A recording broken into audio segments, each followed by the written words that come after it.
مسجد قباء اور مسجد درار۔ جب رسول اکرم صلی اللہ علیہ وسلم نے مکہ مکرمہ سے مدینہ منورہ ہجرت فرمائی تو پہلے قباء کی بستی میں قیام فرمایا، جو کہ مدینہ منورہ سے تقریباً 3 کلومیٹر جنوب میں ہے۔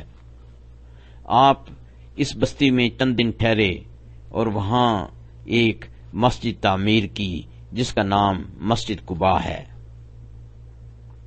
آپ نے یہ مسجد خاص اللہ تعالی کی خوشنودی اور رضا کے لیے بنائی۔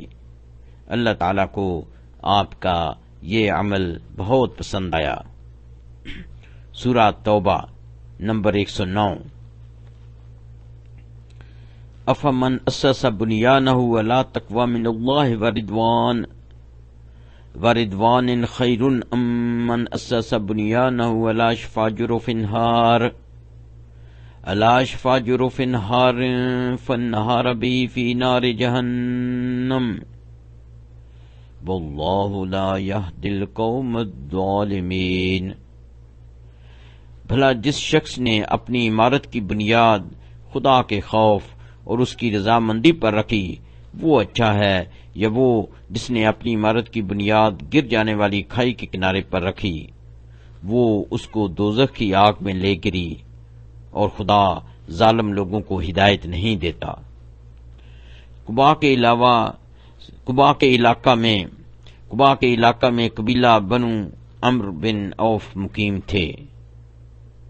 اللہ تعالیٰ فرماتے ہیں سورہ توبہ 108، فیہ رجال یحبون ان یطہروا واللہ یحب المطہرین۔ اس میں ایسے لوگ ہیں جو پاک رہنے کو پسند کرتے ہیں، اور خدا پاک رہنے والوں ہی کو پسند کرتا ہے۔ اس آیت کریمہ کے نازل ہونے کے بعد رسول اکرم صلی اللہ علیہ وسلم نے قبیلہ بنو عمرو سے پوچھا، آپ کی کون سی خاص عادت ہے جو اللہ تعالیٰ کو بہت پسند آئی ہے، جس کی وجہ سے آپ کی اس آیت کریمہ میں تعریف کی ہے؟ بنو عمرو نے کہا کہ ہم کسی خاص چیز پر عمل پیرا نہیں ہوتے سوائے اس کے کہ ہم رفع حاجت کے بعد صفائی کے لیے نہ صرف پتھر استعمال کرتے ہیں بلکہ پانی سے جسم کی صفائی کرتے ہیں۔ رسول اکرم صلی اللہ علیہ وسلم نے فرمایا، یقیناً آپ کو یہ عزت افزائی آپ کے اس عمل کی وجہ سے ملی ہے، آپ اپنے اس عمل کو ایک مستقل عادت بنا لیں۔ جب رسول اکرم صلی اللہ علیہ وسلم مدینہ منورہ تشریف لائے تو وہاں بھی اسی جذبے کے تحت مسجد نبوی تعمیر فرمائی۔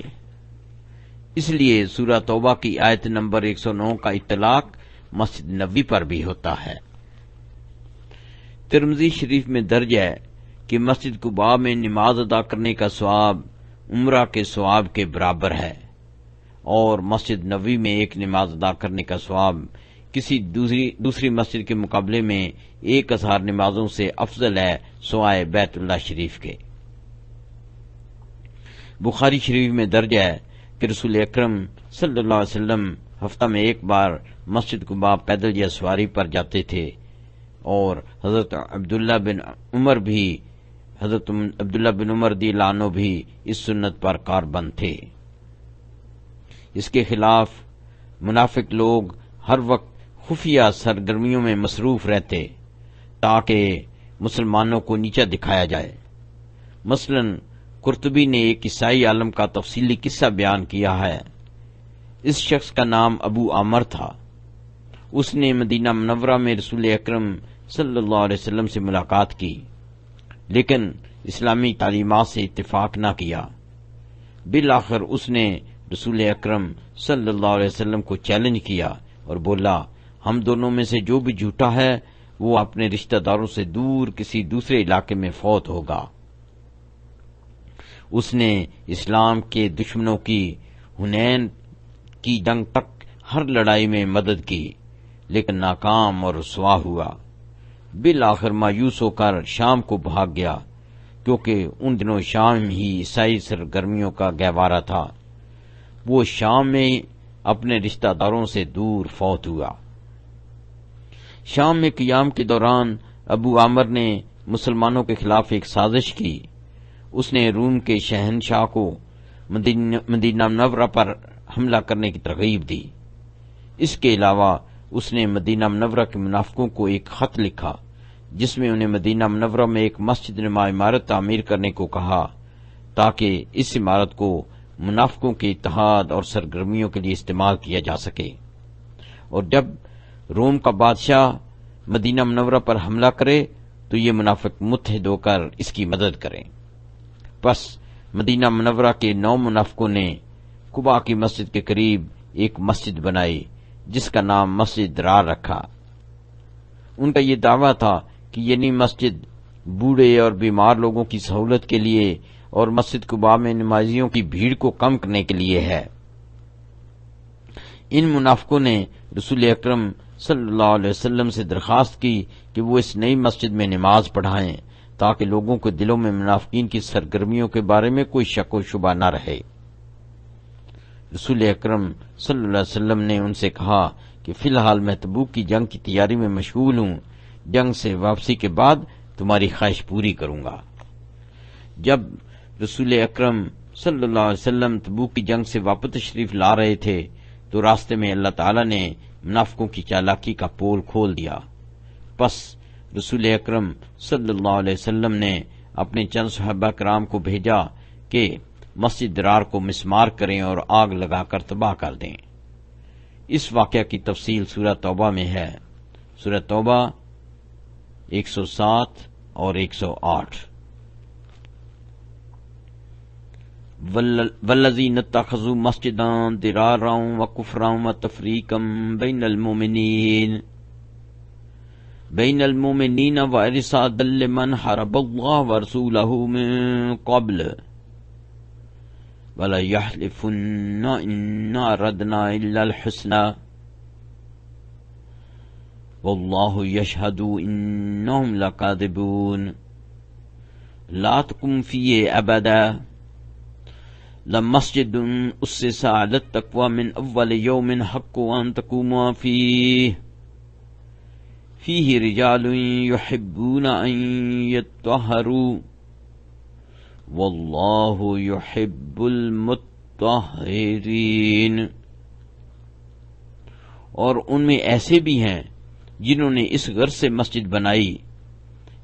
مسجد بنائی ہے کہ ضرر پہنچائیں اور کفر کریں اور مومنوں میں تفرقہ ڈالیں، اور جو لوگ خدا اور اس کے رسول سے پہلے جنگ کر چکے ہیں ان کے لیے گھات کی جگہ بنائیں اور قسمیں کھائیں کہ ہمارا مقصود تو صرف بھلائی تھی، مگر خدا گواہی دیتا ہے کہ یہ جھوٹے ہیں۔ تم اس مسجد میں کبھی جا کر کھڑے بھی نہ ہونا، البتہ وہ مسجد جس کی بنیاد پہلے دن سے تقوی پر رکھی گئی ہے اس قابل ہے کہ اس میں جایا اور نماز پڑھایا کرو، اور اس میں ایسے لوگ ہیں جو پاک رہنے کو پسند کرتے ہیں، اور خدا پاک رہنے والوں ہی کو پسند کرتا ہے۔ پس مسجد درار کی مثال ایسی ہے کہ کوئی شخص دریا کے کنارے ایک عمارت تعمیر کرے، ظاہراً وہ زمین مضبوط لگتی ہے لیکن پانی نے اس کی بنیادوں کو خالی کر دیا ہو، یقیناً ایسی عمارت عنقریب گر جائے گی اور اس کا نتیجہ سوائے تباہی اور نقصان کے اور کچھ نہیں۔ یاد رہے کہ حسد ایک بغیر شعلے والی آگ کی طرح ہے۔ ان پاگل منافقوں کے حسد، شک و شبہ اور منافقت میں اضافہ ہوتا رہے گا کیونکہ وہ اپنا مقصد حاصل کرنے سے مایوس ہو گئے ہیں۔ یہ ان کے لیے ایک نقد سزا ہے۔ اس پر ترا یہ کہ منافق اپنی موت تک حسد کی آگ میں جلتے رہیں گے۔ منافقوں کی زندگی سب کے لیے باعث صد عبرت ہے۔ ہم اس مضمون سے مندرجہ ذیل نتائج اخذ کرتے ہیں۔ نمبر 1، مسجد ضرار یا مسجد درار مسلمانوں میں تفریق پیدا کرنے کے لیے بنائی گئی۔ مسجد درار منافقوں کو پناہ دینے اور مسلمانوں کے دشمنوں کی مدد کرنے کے لیے تعمیر کی گئی۔ نمبر 3، یہ مسلمانوں کے خلاف سازشوں کا اڈا تھا۔ نمبر 4، پس اگر کوئی شخص مندرجہ بالا کسی ایک مقصد کے تحت مسجد تعمیر کرے تو وہ گناہ گار ہوگا۔ نمبر 5، ہمارا ہر عمل تقوی اور اخلاص کی بنا پر ہونا چاہیے۔ نمبر 6، ہمیں اپنی ذاتی صفائی اور ہر مسجد اور اس کے گرد و نواح کی صفائی کا خاص خیال رکھنا چاہیے۔ نمبر 7، صفائی کا مطلب یہ بھی ہے کہ ہمیں گناہوں سے پاک رہنا چاہیے اور ہر وقت اچھے اخلاق کا مظاہرہ کرنا چاہیے۔ افسوس کی بات ہے کہ بعض زائرین مکہ مکرمہ اور مدینہ منورہ جیسے مقدس مقامات کی صفائی کا خیال نہیں کرتے اور ثواب کی بجائے گناہ کے مرتکب ہوتے ہیں۔ در حقیقت نہ صرف ہمیں صفائی کا خود خیال رکھنا چاہیے بلکہ نہایت پیار اور شائستگی سے دوسروں کو بھی یاد دہانی کرانی چاہیے۔ سورۃ الذاریات نمبر 55۔ وَذَكِّرْ فَإِنَّ الذِّكْرَىٰ تَنفَعُ الْمُؤْمِنِينَ، اور نصیحت کرتے رہو کہ نصیحت مومنوں کو نفع بخشتی ہے۔